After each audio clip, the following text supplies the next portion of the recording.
বন্ধুরা, মৌমিতাস কিচেনে আজকে আমি আপনাদের পিৎজা বানিয়ে দেখাবো।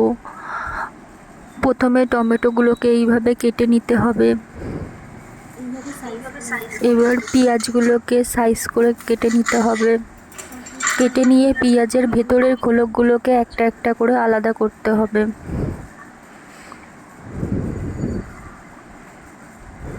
এটা একটু সময় সাপেক্ষ, কিন্তু এরপরে যখন খেতে সুস্বাদু লাগবে তখন আপনাদের পরিশ্রম সার্থক হয়ে যাবে।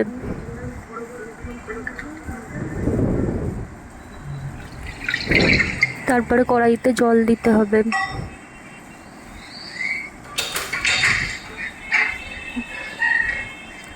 জলের মধ্যে একটু নুন দিতে হবে। তারপর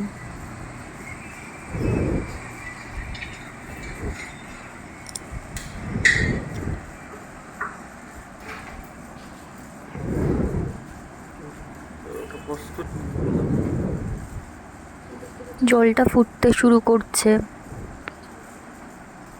এবার টমেটোগুলো এর মধ্যে দিয়ে দেব।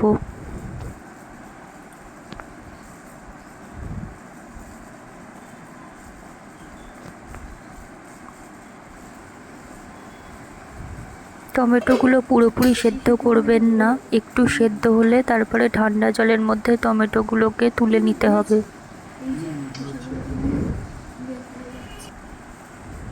তারপরে এইভাবে টমেটোগুলোকে ছুলতে হবে।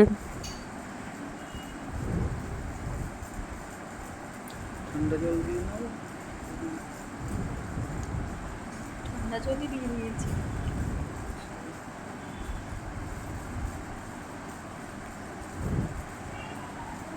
টমেটোগুলোকে এইভাবে খোসা ছাড়ানোর পর এই একটা চামচের সাহায্যে টমেটোর ভেতর থেকে বীজগুলোকে বের করে নিতে হবে।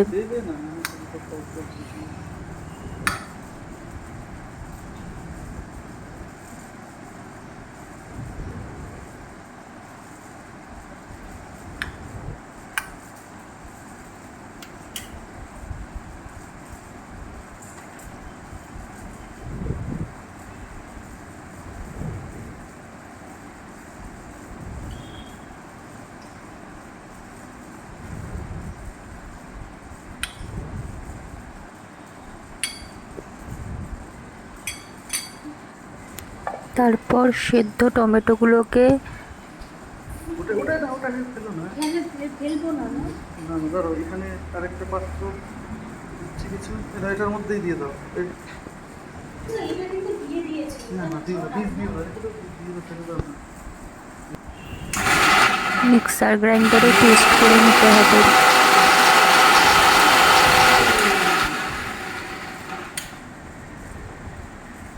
এর কনসিস্টেন্সি কিছুটা এরকম হবে। প্রথমেই বলে রাখি, আমার টমেটোগুলোর কালার একদমই ভালো নেই। পাকা লাল টমেটো হলে ভালো হয়, এটা একটু কাঁচা কাঁচা ধরনের, তার জন্য আমার টমেটো সেই ফ্লেভারটা মানে সেই কালারটা আসেনি। এটা তো লাল লাল হলো না।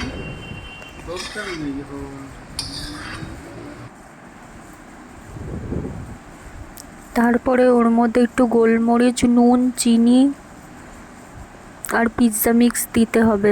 এরপরে ময়দাগুলোকে টক দই দিয়ে মেখে এইভাবে গোলাকার করে নিতে হবে, তারপরে বেলতে হবে।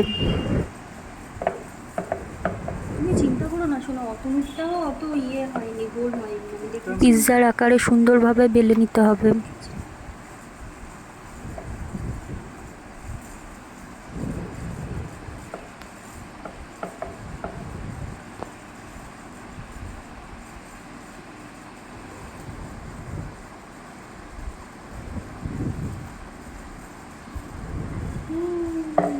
প্রথমেই বলে রাখি বন্ধুরা, আমি রান্নাঘরে নতুন, তাই খুব একটা গোল রুটি বানাতে পারি না, তাই ভুল ত্রুটি হয়ে নিয়ে মার্জনীয় করে নেবেন।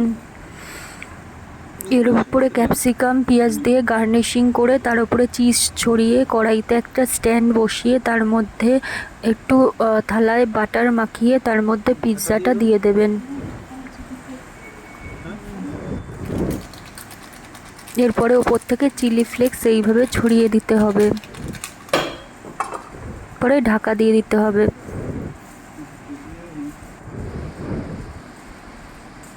15 মিনিট হয়ে যাওয়ার পর ঢাকাটা খুললে দেখবেন যে এরকম পিৎজা হয়ে গেছে। দেখুন, এবার একটা কাটার দিয়ে কেটে নিয়ে তারপরে ভেতরটা দেখুন কত সুন্দর সেদ্ধ হয়েছে।